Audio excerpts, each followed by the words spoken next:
Assalomu alaykum, hurmatli prezident, hurmatli yig'ilish ishtirokchilari. Sizning bugungi tarixiy ma'ruzangizni eshitib ta'sirlandim.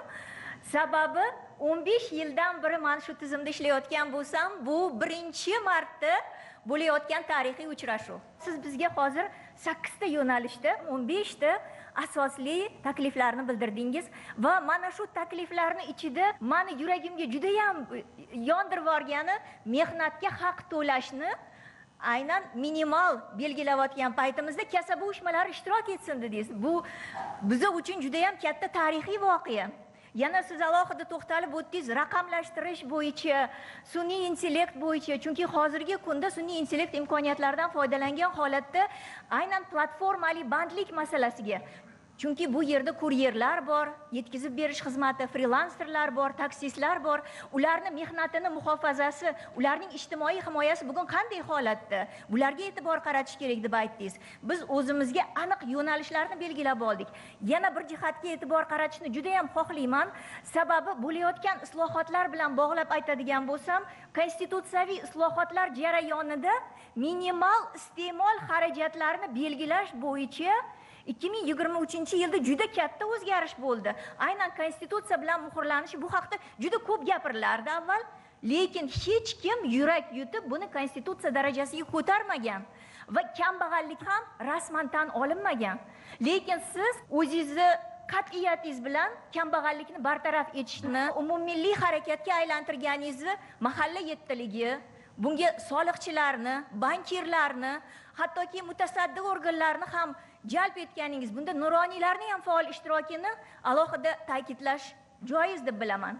Va hozir biz mehnatkashlarni mehnat muhofazasi haqida gapirar ekanmiz. Bugun O'zbekistonda 20 milliondan ortiq mehnat resurslarimiz bor va uni 16 millioni iqtisodiy faol aholi va 8 millionga yaqini bugungi kunda rasmiy va yana shunchasi norasmiy band bo'ladigan bo'lsa, ularni bandligini ta'minlash masalasi, mehnat huquqlarini, ijtimoiy himoyasini, mehnat muhofazasini ta'minlashda mehnatkashlar sizni amalga oshirayotgan islohotlaringizda o'zi his etib turibdi. Kasaba uyushmalari so'nggi 8 yil ichida baxtsiz hodisalarni tahlil etib, hukumatning oldiga kirita boshladi va hukumat tomonidan preventiv choralar ko'rila boshladi. Bu ham avval bo'lmagan ishni hozirgi kunda amalga oshirayotgani va mehnatni muhofaza qilish masalalarida baxtsiz hodisalar haqida ham aytib o'tildi.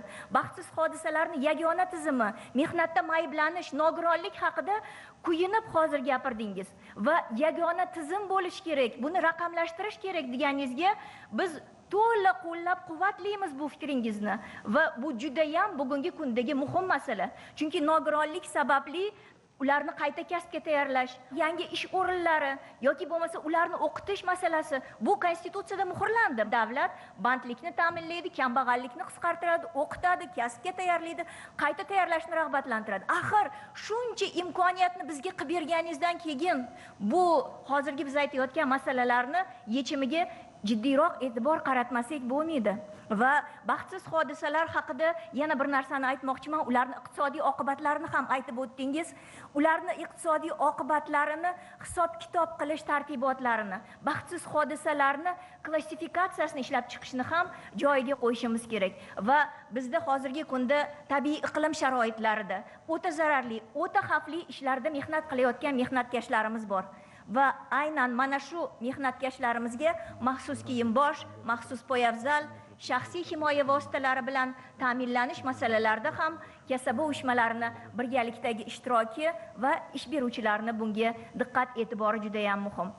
Hurmatli prezident, siz bugun bizga bergan takliflaringizni amalga oshirishimiz uchun bizdan juda katta tashabbuskorlik, fidoilik talab etiladi. Ishontirib aytamiz, metindek jipslashib sadoqat bilan xizmat qilamiz.